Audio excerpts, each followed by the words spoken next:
Modern Warfare 3. Or is that what? Something like Call of Duty 8 now?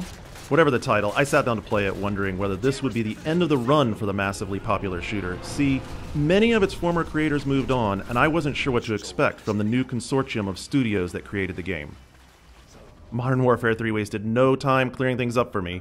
The single-player campaign picks up right where Modern Warfare 2 left off without skipping a beat. There's no warm-up here.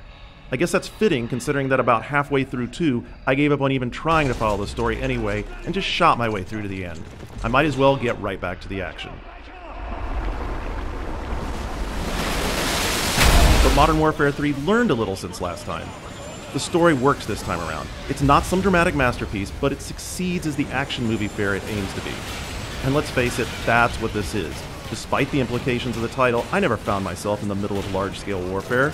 This is a heroic fantasy, in which my legendary exploits, with a buddy or two behind the scenes, eventually leads to triumph. I took on overwhelming odds and survived unbelievable events, and it's all in a day's work.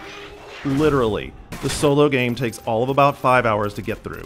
But it's only meant to get my feet wet with the game. There's a lot more to come. Before jumping to conclusions that I mean multiplayer, let me tell you about the gem of Modern Warfare 3, Spec Ops mode. These two-man missions were introduced in Modern Warfare 2, and they once again offer some of the best parts of the game. They can be played solo, but come to life when you play with a buddy, at least the best of them. In these missions, each player has a unique role to play. For instance, in one of my favorites, one player provides sniper overwatch from high atop a building, while the other down at street level defuses IEDs under heavy enemy fire.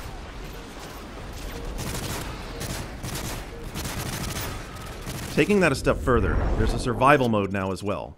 Like other games, it let me and a partner face endless waves of enemies, so it's not really new anymore. But the setup clicks with Modern Warfare. Lots of guns to play with, a great variety of enemies to face. It's just the right setup for this sort of mode and a good way to get tuned up for multiplayer.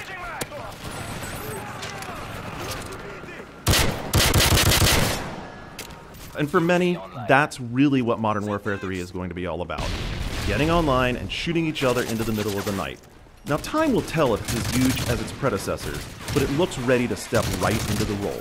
The multiplayer maps encourage the fast circuits that keep matches exciting, with tons of structures to move through and find firing positions in. Of course, none of them are particularly safe. Getting killed fast can be one of the most frustrating parts of the game, and it cuts off one of the most fun parts, the kill streak rewards.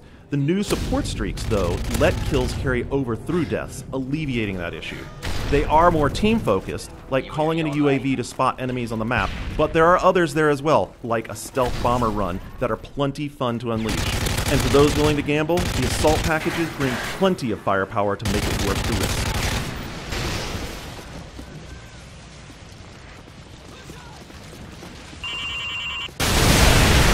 If there's a surprise to Modern Warfare 3, it's that there are no surprises. No slips, no hiccups, no ill-advised attempts to get creative.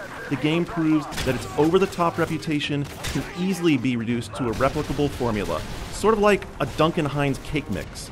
So while there may be a new set of bakers in the kitchen, they have no trouble following the recipe for success.